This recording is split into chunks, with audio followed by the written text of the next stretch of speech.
In this video, I will taste one of my favorite traditional black tea, Qimen Maofeng. And besides the taste profile, I will give you also a lot of insights into the history, the cultivation and the processing of this classic black tea. So let's give it a start.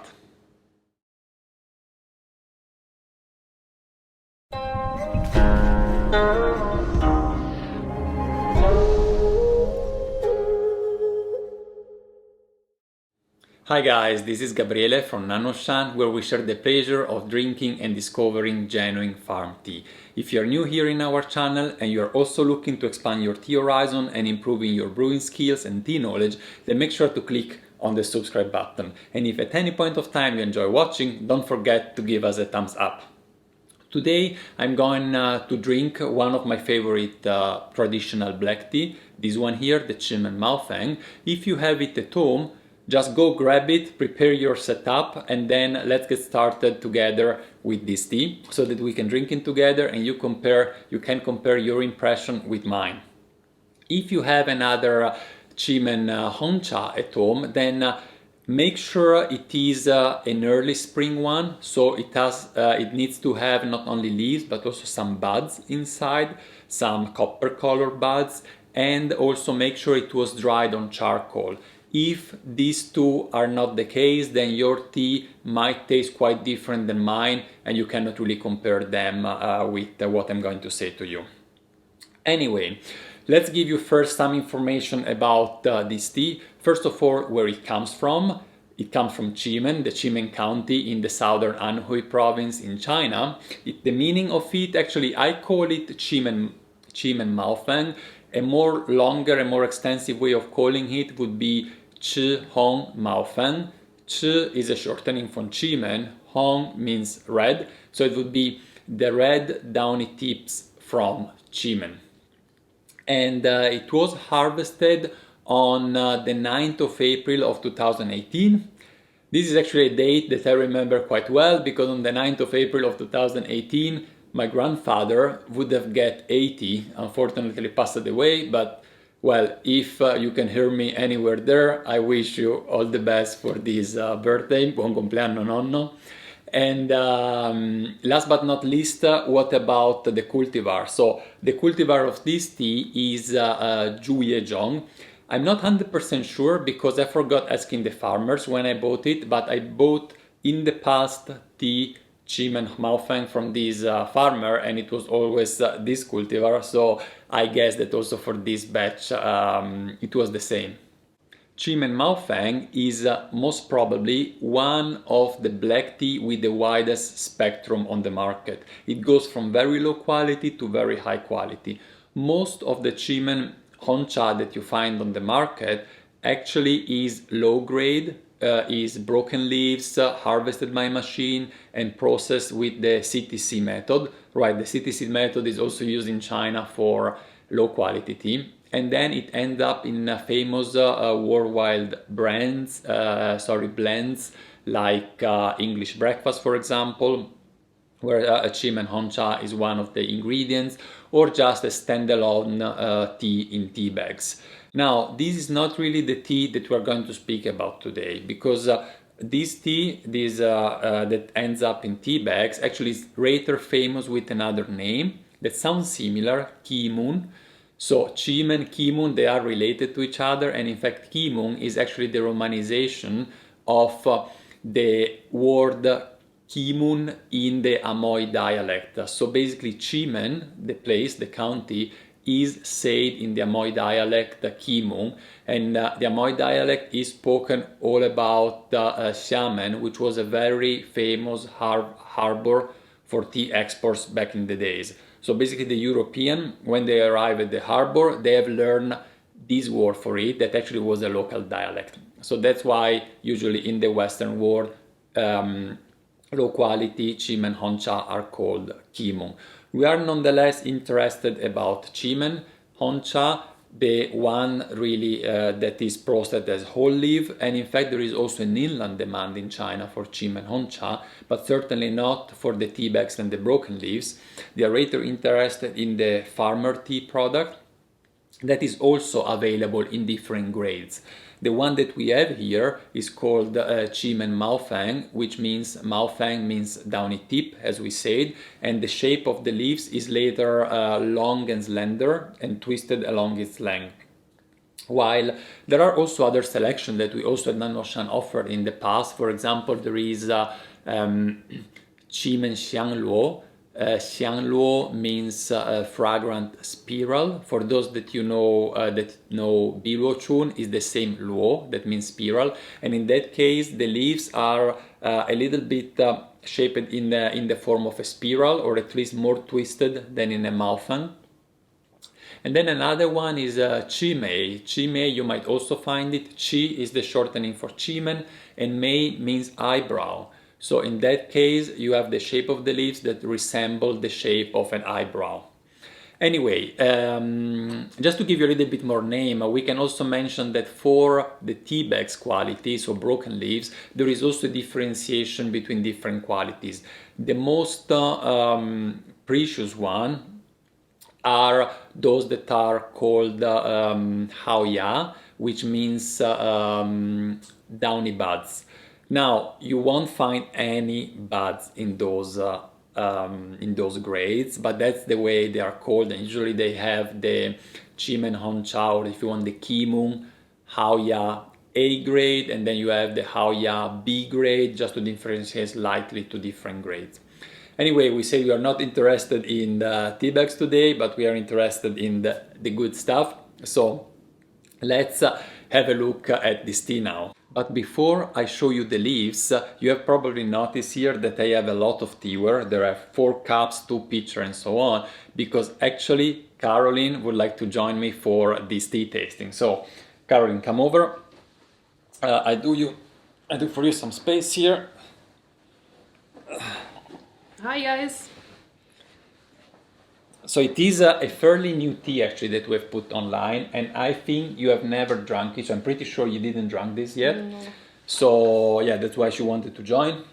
Thank you for that. So let's show you the leaves. The water is there.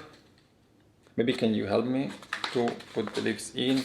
And then what we will do, we will steep this tea both in the gaiwan and in an Yixing teapot, just to see if there is any difference that we can taste between the two. Like this is better. So here we go. So you see, well, the camera is pretty far away, but maybe Caroline, you can confirm. There are, I can show you also on the camera actually a picture that I took some weeks ago. So here what you can see is that these Maofeng shapes, so the shape of they are twisted over the length and they are pretty slender, and you can see a lot of or at least some copper color leaves that are the buds. So that's why Maofeng downy tips, because they have these tips. We will put, I would say, 5 grams in each, and here we have a scale. And then we get started with that. Would you like to weight it? Mm-hmm. So here we go. So, all right, while Caroline weighs 5 grams of this tea, let me tell you a little bit more about where this tea comes from. So I told you it comes from Qimen, but maybe not many of you know that the Qimen County is actually in the same place where the Yellow Mountains are, Huangshan in Chinese. And there is another very famous tea that is done on the Yellow Mountain. Do you know which one? The yellow tea, Huangshan. It's not a yellow tea, it's on the Yellow Mountain, but it is the Huangshan Maofeng. So it's also called Maofeng because the shape of the leaves is the same. It's a green tea. Green tea. And basically it is done with the same type of cultivar. There is not a single cultivar for doing Qimen Hong Cha or Huangshan Maofeng, but all these cultivar can be both used either for the black tea or for the green tea. So what do you see in the villages is that actually the farmers simply decide based on the demand if they are going to process the tea as a black tea or a green tea. So you can buy both tea in the same village basically. And in fact, we buy this tea from a very small village where barely everyone in that village is in the tea business. And we not always buy from the same family. From year to year, when we run out of Qimen Hong Cha, we are going to the village, taste different teas and pick up the one we like the best. For this particular batch, as said, it was dried on charcoal. And this is an important difference because charcoal drying is the traditional method. They put charcoal under a very big bamboo basket, and then on top of the bamboo basket they spread out the leaves that are drying on charcoal ashes for about 30 to 45 minutes. We had to make a special request to get it done with charcoal because unfortunately in the past 10 to 15 years tradition has changed, and now the farmers are switching towards a more cleaner black tea taste that comes a little bit along with ginjul-mei. Yeah, so everyone wants this very clean ginjul-mei taste, and what they're doing, they're basically baking, drying the leaves directly in the oven. So they don't use charcoal anymore. The taste is much cleaner and pure, but for me there is something missing. So there was one year where we were offering both versions on the shop. We had the charcoal dried and we had the one that was dried in the oven. And now I prefer just offering the traditional one. All right. What would you like to use? Would you like to use the Yixing or the gaiwan? You can use the gaiwan, maybe. Okay, you can take it. Oh, that's tricky here. Everything goes out. So let's try to do it better. Yeah, you can take a picture and maybe give me another picture. So let me see. Oh, we have a few.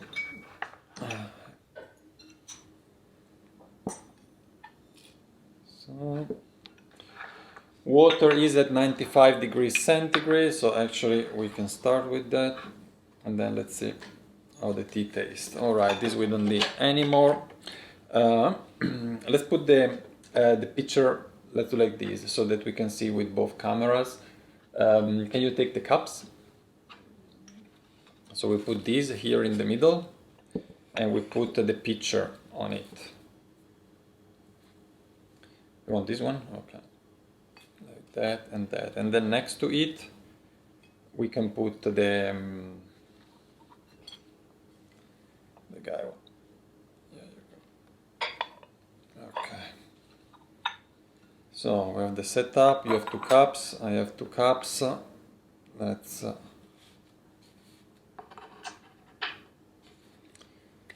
All right. Good. So let me take the water. We'll do a quick rinse.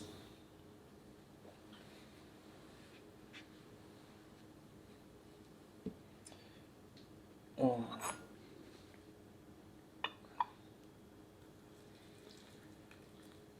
Okay.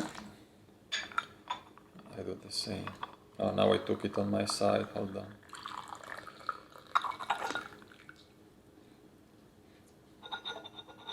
It's the first time I'm using your teapot. It's Caroline's teapot for black tea. It's flows pretty well. You bought it last spring, right? Yes, yeah. So, what do you say about the smell? Very nice. Very floral. Very floral. Yeah. This is a good. It's good that it's floral because actually, only few Qimen Hong Cha have a floral accent to it. Usually, they have more stone fruity notes, woody notes. But when you really smell the florality out of the aroma, it means it is a good batch. Want to discard? Yeah, just to warm up the cups, and then we have almost. Okay. Now we're ready to start.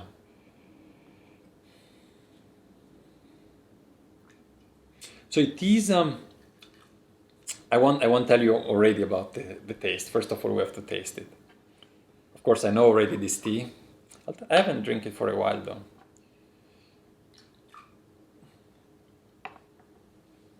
Take it. All right. Let's steep it the same time so that we have really also comparison between the Yixing and the gaiwan. This gaiwan is about 120 milliliters under the lid, so I won't fill this Yixing teapot completely, which would be 180, so that we can really have the same amount of water and we can compare the two brewing. Here we go.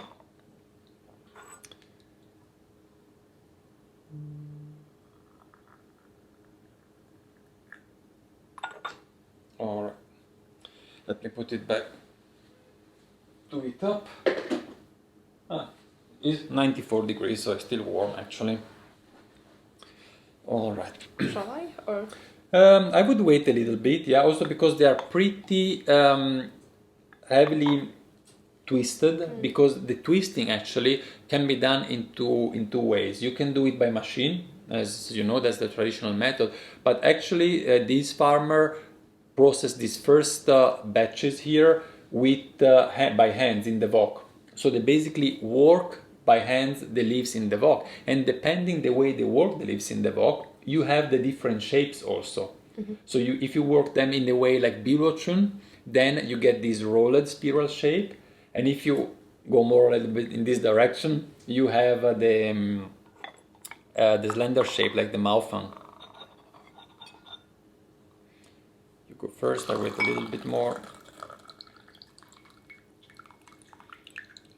So you see we have 5 grams and we probably put 110 milliliters of water. It's not very dark, the color.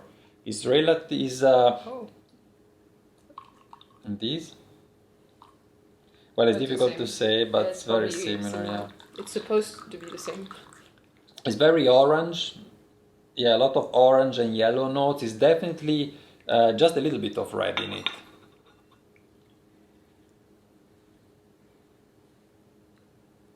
So the one towards the camera is the Yixing teapot, yeah? Let's see if your Yixing teapot is good. Do we start with the gaiwan? Start with the gaiwan. I want to smell the leaves. Yeah, it is floral indeed, yeah. It smells sugary as well. Just smelling. Sugary. In the aroma there is not so much maltiness. Maltiness, I don't know how to say that.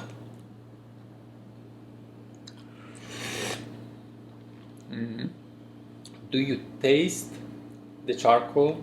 This strang a little bit on the back is not as pure as other black tea are. But it's good, it adds something because you have the very floral character, so yeah, maybe it's a good thing. It might be a little bit loud right now because the air conditioning just started. Sorry about that, we cannot stop it. Yeah, it brings a little bit of depth and body to the tea that otherwise would be, to my palate, a little bit too watery. Also with the Yixing it tastes different. You have less of the floral notes. Yeah.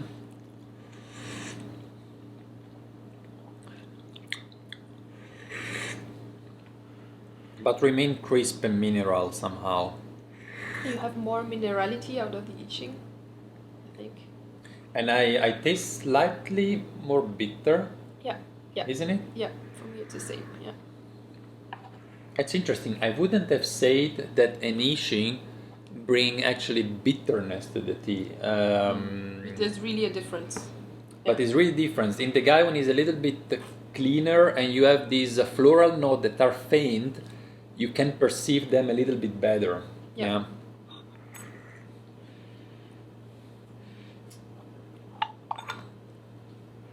So maybe the technique to avoid the bitterness is to leave it slightly less long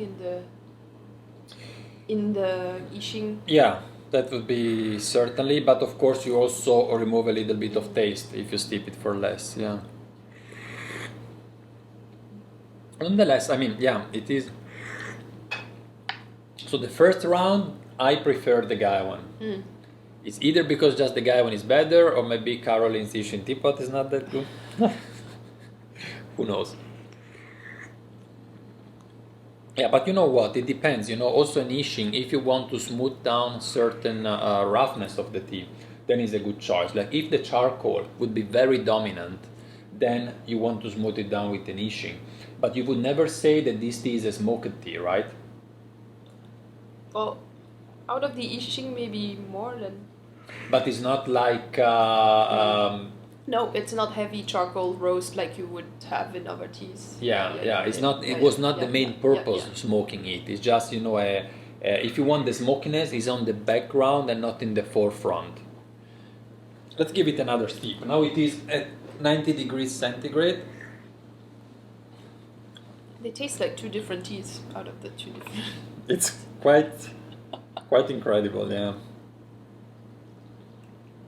Okay. Let's leave it a little bit longer. It doesn't matter if we get more bitterness out of it, but let's taste how it develops. Yeah. And what is interesting also that in this village, they do process also the Qimen Maofeng on charcoal. They have, I mean, not everybody, but I remember there was a family that had in a garage, actually open on the street, they had two machines that made themselves. One was like a grid that was moving forth and back and was slightly tilted, and the list was coming from the top down.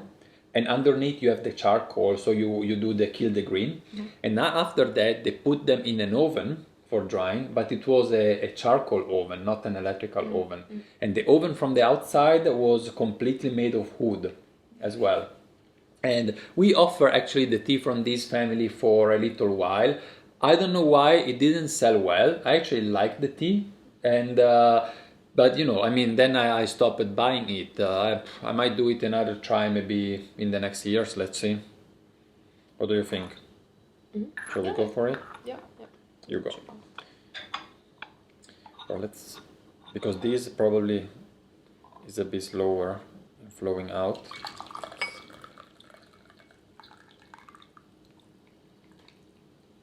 Although it's quite smooth. It has this Yixing teapot has a bowl filter with a lot of holes.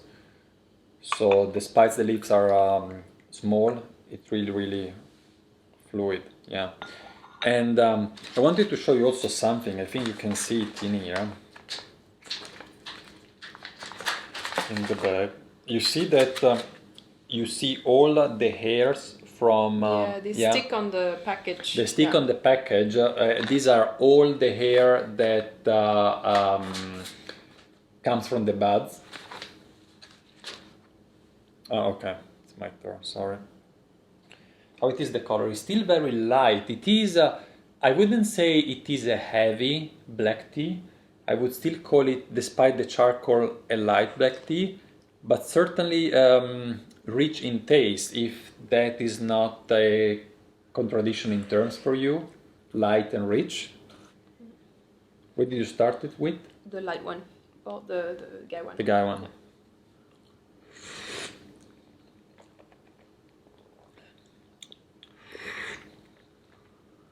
There is definitely more maltiness in it. Now the maltiness comes out, and I have a little bit of dry cocoa powder taste on the palate. Yeah, very clearly. This and the floral, I don't feel it anymore. Do you? Yeah, less. Mm. So second step, it makes it more mineral. Let's see the gaiwan. It's nice actually to taste tea with other people, because you get inspired what the other person feel, and really then can recognize those notes.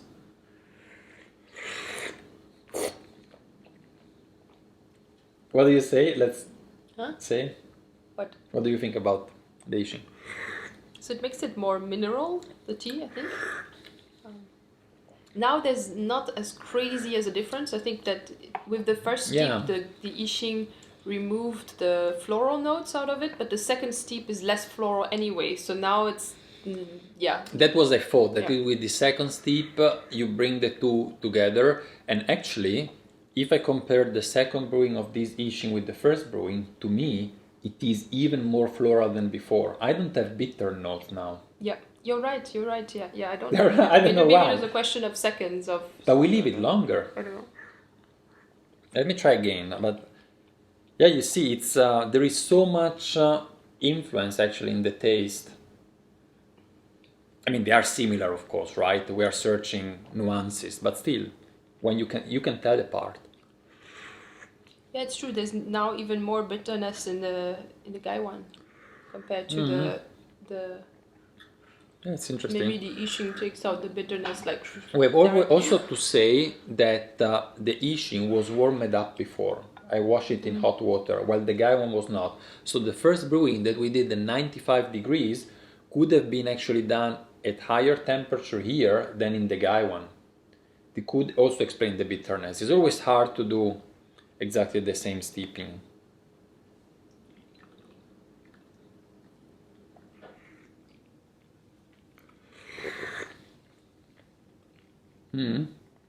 I still like better the gaiwan actually. So we put a lot of adjective in it. Let's make it a little summary. Qimen Maofeng. Qimen Maofeng is a light black tea with a rich taste profile. You have, if it is dried on charcoal, you have this charcoal on the background that remain also in your mouth. And then especially for the first steeping, you have the floral note that spikes out, can we say that? On top of that, you have a little bit of woodiness, a little bit of bitterness that belongs to it, and at least in the second steep, we were able to spot also the classical maltiness of black tea, with the addition of this dry cocoa sensation for me, on the top of the palate. Like when you really take some cocoa powder and you put it in your mouth. Everyone does, right? All right, so this is our impression about Qimen Maofeng. If you have it at home and you had the possibility to try yourself, please write in the comment below if you agree or not with our association, if you have other association that you would do. And if you have watched this video until this point, don't forget to give us a thumbs up. And if it is the first time you are watching us and you liked it, go ahead and subscribe our channel. The more subscribers we get, the more video will come your way. Thank you very much, and we'll see you next time. Bye bye.